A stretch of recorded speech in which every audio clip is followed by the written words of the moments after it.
Hi guys, ഹോസ്റ്റലിൽ ഒറ്റയ്ക്ക് താമസിക്കുന്ന പെൺകുട്ടികൾ എന്നോട് ഇത് ചോദിക്കുന്നത് ഞാൻ ഒരിക്കലും വിചാരിച്ചില്ല കേട്ടോ.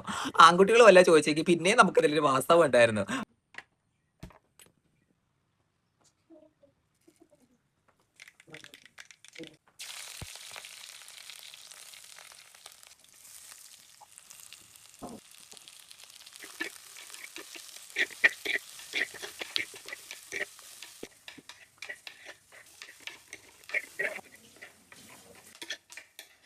എന്നാ മണണ്ടാ?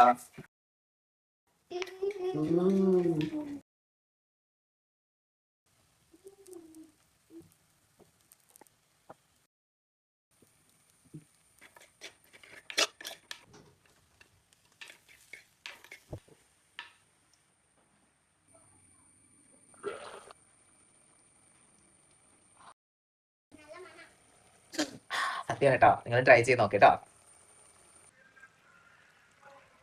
അപ്പൊ നമ്മളുടെ സിമ്പിൾ ആയിട്ടുള്ള ടൊമാറ്റോ ഫ്രൈ റെഡി ആയിട്ടുണ്ട്. കാരണം ഞാനത് അന്തം വിടാനുള്ള കാരണം എന്ന് വെച്ച് കഴിഞ്ഞാൽ പെൺകുട്ടികൾ എന്തായാലും അമ്മേന്റെ അടുത്ത് നിന്ന് എന്തെങ്കിലുമൊക്കെ പഠിച്ചിട്ടുണ്ടാവില്ല എന്നൊക്കെ വിചാരിച്ചിട്ടാണ് അന്തം വിട്ടത്. നേരെ നിങ്ങൾക്ക് ഹോസ്റ്റൽ റൂമിൽ തന്നെ സൂക്ഷിക്കാവുന്ന, കേടുകൂടാതെ സൂക്ഷിക്കാവുന്ന കുറച്ച് സാധനങ്ങൾ വെച്ചിട്ടാണ് ഈ കറി ഉണ്ടാക്കാൻ പറ്റുക. അപ്പൊ നിങ്ങൾക്ക് അത് 2-3 ദിവസം യൂസ് ചെയ്യാം. അതുപോലെ മേടിക്കുന്ന പ്രോഡക്റ്റുകളൊക്കെ ഒരുപാട് നാൾ വെച്ച് സൂക്ഷിക്കാൻ ചെയ്യാം. ഇൻഗ്രീഡിയൻസ് എന്ന് പറഞ്ഞു കഴിഞ്ഞാൽ കേടാവാത്ത ഇൻഗ്രീഡിയൻസ് ആണ്. കുറച്ച് മുളക് പൊടി, മല്ലിപ്പൊടി, മഞ്ഞപ്പൊടി ഒക്കെ മേടിച്ച് വെച്ചിരുന്നാൽ നിങ്ങൾക്ക് കുറെ നാൾ ഉപയോഗിക്കാൻ പറ്റും. അതുപോലെ തന്നെ തക്കാളി ഒരു മാസം വരെ ഇപ്പോഴത്തെ കേടുകൂടാണ്ടൊക്കെ ഇരിക്കും. അപ്പൊ തക്കാളി ഉപയോഗിച്ചിട്ട് നമുക്ക് സിമ്പിൾ ആയിട്ട് ഒരു ടൊമാറ്റോ ഫ്രൈ ഉണ്ടാക്കി കഴിഞ്ഞാൽ ചോറിന്റെ കൂടെ ആണെങ്കിലും ചപ്പാത്തിന്റെ കൂടെ ആണെങ്കിലും അടിപൊളിയാണ്. അപ്പൊ ദീപ ചേച്ചി ഒന്നും വിചാരിക്കില്ല, പെൺകുട്ടികൾക്ക് ആൺകുട്ടികൾക്കൊക്കെ എന്ത് വേണമെങ്കിലും റെസിപ്പിനെ സംബന്ധിച്ച് ചോദിക്കാൻ പറ്റും. ബൈ.